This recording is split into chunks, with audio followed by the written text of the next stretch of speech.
Hello, everybody.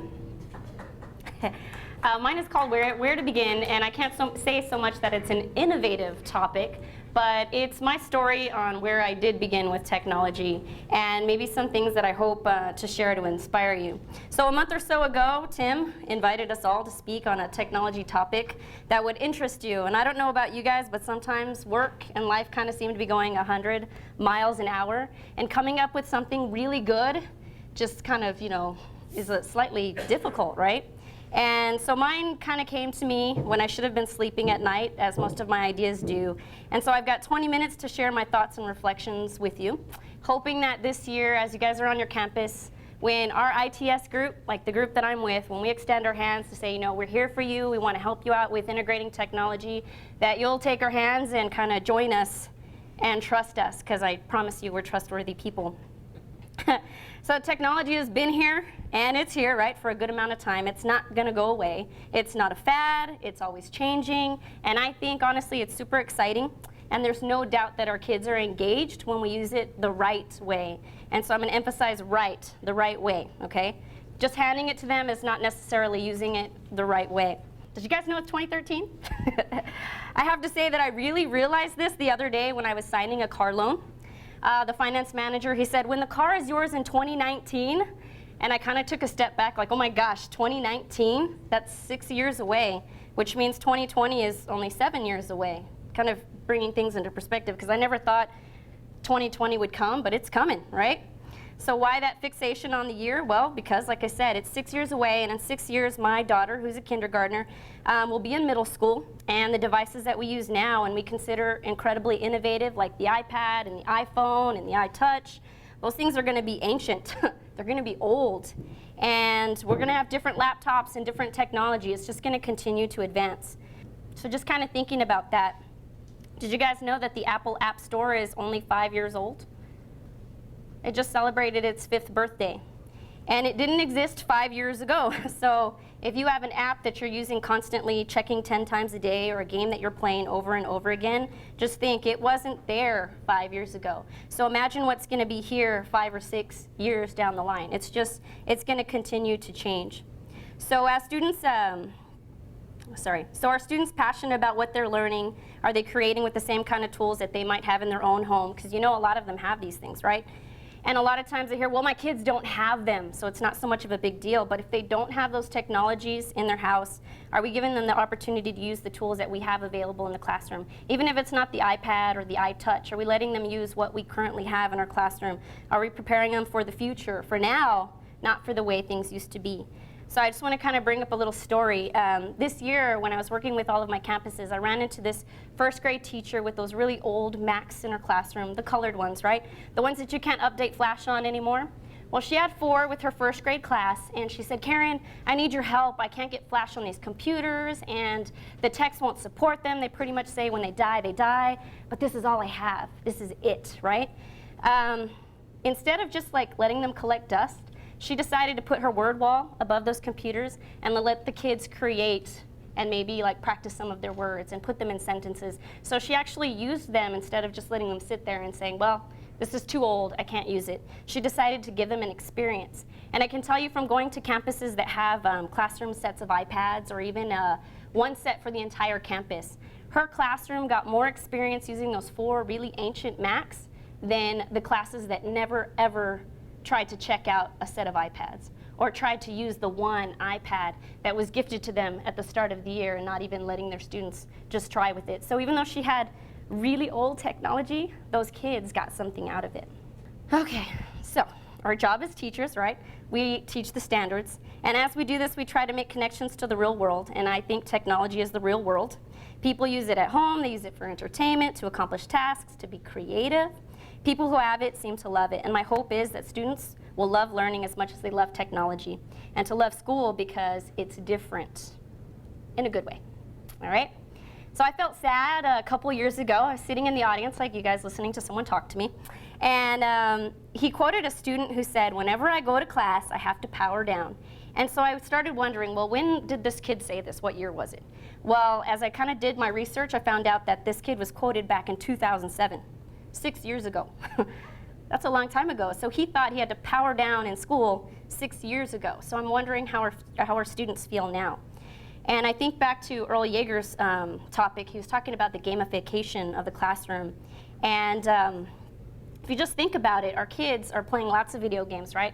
And there's this video game that I heard of, just kind of, again, amongst talking to people, I don't get to play them so much myself, about a game called Assassin's Creed. And in this game, the students, or say even adults that play this game, get to be a part of history. And as they're a part of history, they're learning, right? They're a part of solving the problem, and they're really into it. And so on my side, right, I'm thinking, wow, if I could have learned history that way, been able to solve problems or be a part of the scenario, I might have really, really understood it. So if you're interested in that, like some problem-based learning or even scenarios, it's kind of neat just to involve your students in the learning.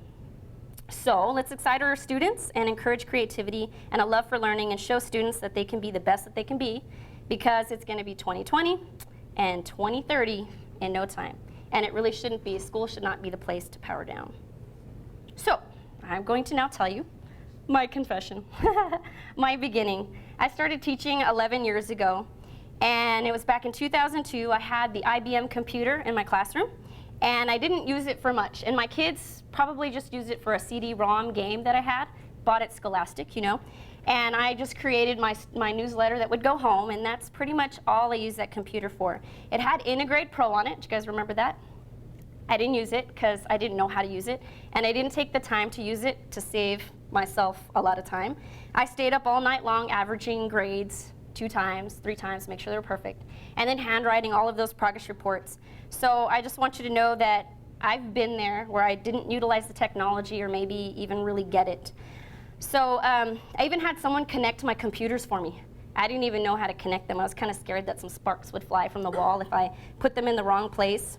And then we had a computer lab, which most of our schools do now, and I would take my class religiously every week during my time, and we would play games. So it's this big table of CDs, and everyone would pick a game and they would go sit at the computer. But at that time, 11 years ago, I didn't know that the technology application TEKS even existed. So I'm going to say I didn't know any better, and I'm really sad about that now that I know better. And I thought that I was doing what I was supposed to be doing, just taking my class over to the computer lab, exposing them to the computer, play some games, and go back to the classroom. I didn't understand that they should be making the connections to what I was teaching in the classroom, going back in the learning, you know, we're reinforcing it and they're creating. So all of the things that they could have done at that time, well, I would change that now if I could. So the point is, 11 years later, as I walk through some of my campuses, I'll be honest with you, I see me 11 years ago in many of our computer labs, and that makes me sad. So then I had some aha moments, like I would bring my digital camera to the classroom and my kids would want to use the technology. They wanted to take pictures of themselves doing the labs, and then they wanted to write out the captions. And they just started really getting into the technology. Even though I just had a digital camera I brought from home, it started spreading. They liked to listen to themselves when they recorded themselves reading. Just those little things that I started to just incorporate. And one day, I kind of got this email, and I heard that I could win a trip to ISTE, I-S-T-E, and I didn't know what it was. All I knew is it was Computer Learning Month, and if I learned how to use a video conference cart, then I could win this trip. So I got really excited, and just so you know, I didn't attend a video conference training because I didn't know there was one that existed, but there was. And all I did was I partnered up with 3 of my buddies, right, from other schools, one from Johnson, one from Sierra Vista, one from Bonham, and we just decided we wanted a trip because we'd never gone on a trip. We were new teachers, right, and we wanted to learn. So we did. We collaborated on a science project, and all of our kids contributed, and then I was hooked on the technology because I saw how engaged they were. And then the next year, I heard about this thing called the Smartboard. Again, I don't think there were any Smartboard trainings out around that time, and if there were, I didn't know. I didn't know YouTube, so I couldn't YouTube anything to learn it. And so I started asking, hey, I hear there's Smartboards here. I don't know what they can do. I hear that the kids will really like it, so I just want to try one. So I drug it into my room and just kind of decided to learn throughout the year. And I had no idea what I was doing, but and I continued to learn. Probably, I'm still learning new things now about the Smartboard. So it's kind of one of those things that you're always continuing to learn.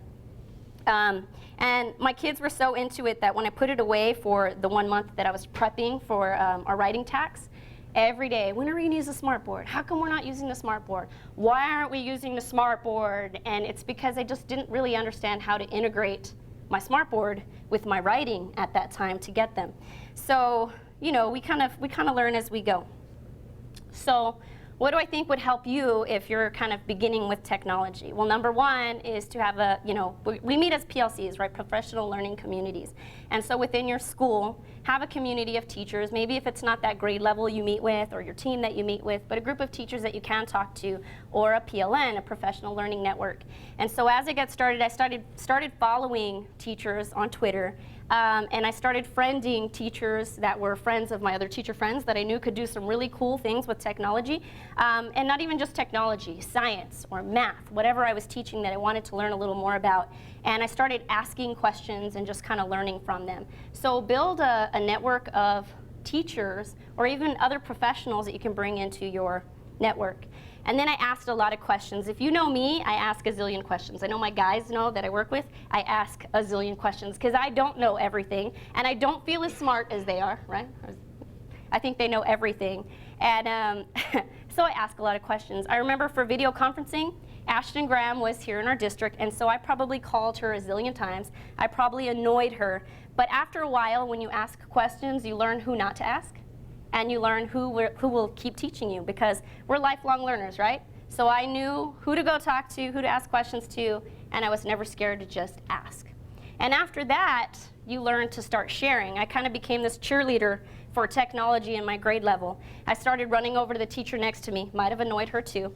Hey, you know what I did? Would you like to do this with me? Can I share this with you? And so you start sharing. And if the people in your building don't want to hear it, you share with your PLN, right? Because they want to hear it. They're following you because they like what you're doing. And so you find other people that you have an interest with, and you start sharing and becoming excited about things. And the other cool thing is you start to learn additional ways to make your lesson better, which is great. And lastly, shake off the fear. I was kind of petrified, right? I was really scared when I saw that video conference cart. Have you seen the old one before? That big BNI cart? I was kind of scared of it. But you just have to shake off the fear and think like our 5-year-olds, our 6-year-olds, our 7-year-olds. Are they scared of the technology? And if we don't ever use it, we can never break it, okay? And what's the difference if it's broken in 6 years when no one's using it anyway? Use it. Get some miles on it. So think about our kiddos who always tell you, hey, can we use the computer today? Can we use those iPads? We have a whole cart in our classroom. Can we use them? And just give them a chance and see what they can do. I'm going to show you a video here in just a second where I got to work with the class at Bliss, and it was their very first time using the iPads. They had iPads there for the whole year, and so a teacher finally said, you know what, Karen, my kids really want to use this, but I don't even know where to start. Can you just help me with a lesson? So we kind of did some collaboration, and we teamed on a lesson, and I interviewed a couple of the kiddos, and I just want you to see what their feedback is. Again, their first time using the iPad in the classroom.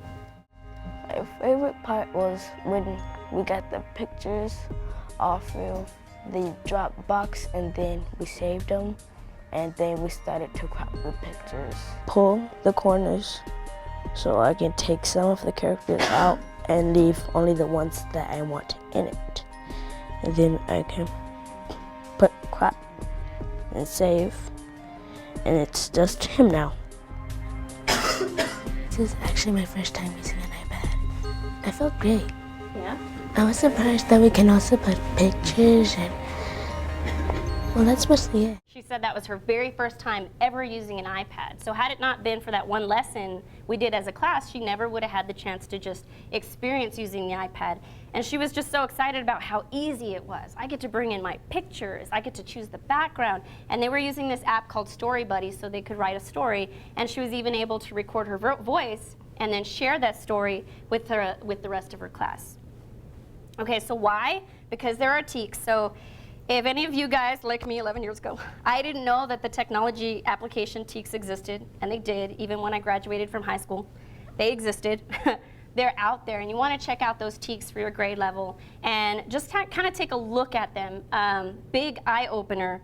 I want to share with you, if I have them here, two TEKs from the kindergarten, right? Technology application TEKs. And one is to create original products with a variety of resources, using virtual environments, models to interact, communicate, or publish with peers locally and globally. Those are on our Kinderteeks, okay? Kinderteeks. They should be creating too. Today was Kaylee's. All right, in a sec. I'll get to that in a sec. Okay, I should tell you my story first. Okay, so I have a kindergartner, I told you. On her first day of school, I remembered this is going to be the year that I'm going to use my daughter to help me with some technology. And so I thought, you know, I want a kinder blog. I want her to have a kinder blog. I want her to be ready for the real world one day, because it's going to come pretty fast. And so I started using the apps that I have here on my iPad, and I thought I'm going to do it for her. And so, not do it for her, but like give her the chance, okay, to create things. So we use this app called Draw and Tell, and actually I have enough time to show it to you, so I'm going to show you real quick so that you kind of get an idea. There's a lot of technology out there, even for our little kindergartners. And so you can imagine if there's stuff for our kindergartners, there are things for our high school kids, for our doctors, for our lawyers, for every professional out there. And so I use this app called Draw and Tell. It was $2.99. I don't know how much it is. I had to plug this in. Not to worry, it'll come back. I pray. Okay, there we go. Okay, so super easy, right? It talks to the kiddos, and here it just says blank paper. So that's what I said. I want you to draw your first day of kindergarten. So she takes the paper, and look at all these other choices she has for handwriting, to practice all sorts of things and create her own little product. So we just grabbed a boring blank piece of paper, and then you can see there's not a lot of buttons, but there is a paintbrush, right? So she checks the paintbrush, and look, she's got paint, she has crayons, she has a color pencil, she has some patterns, she even has stickers that she can use. So we went real basic, and she just went ahead and painted a picture of her first day of kindergarten. And I don't know if you notice on the top, you see a microphone? After she draws her picture, all she has to do is just record her story. So you don't even have to know how to write. You can just tell your story, and then I was able to save it to my iPad, which then I ended up putting on my computer. So I'm going to show you what she made. Today was Kaylee's first day of school. What grade are you in, Kaylee? Kindergarten. What did you do at school today? Can you tell me about this morning? So today I went to school and I didn't understand what my teacher was doing. Why not? Because she was speaking Spanish and I didn't know what she was saying. Can you tell me about this picture you drew? Me and my coach. And what were you guys doing? We were doing exercises. I love your picture. And so that was the most memorable thing of her first day in kindergarten, was going outside and doing exercises with the coaches. So here, like I said, is one of her creations, and at the simplest, right, kiddos can create things like this in the classroom, maybe in their center. They can create things like this in the computer lab instead of just going and playing games. I could name off a couple websites that are super popular, and they go every single week and they do exactly the same thing, but just to make a connection to what's going on in the classroom, what they're learning about. Draw a picture of this. This is what we're learning about. Draw a picture of this character and tell me a little bit about their character traits. Things that make connections, and they're creating, and it goes along with what they're learning. And it's, to me, very exciting. So instead of playing games. So if you're wondering where to begin, just make the connection to what you're teaching in the classroom. Think about what you have in the classroom, depending on whether it's only one iPad or only one computer or only your teacher laptop. Start thinking of those little ways that you can give them an experience, because if they don't have it, an experience is better than no experience. And just so you know, I ended up winning that trip to ISTE, right? And that's a technology conference, a national technology conference. It's actually happening in San Antonio next week. I really wish I could go. But I also encourage you, if your admin are wanting to send you to conferences and you're wanting to know a little bit more about technology and how to integrate it, look for some of those technology conferences. You'll be surprised what you learn, and there's a lot of things that you can bring back and share with your professional learning network.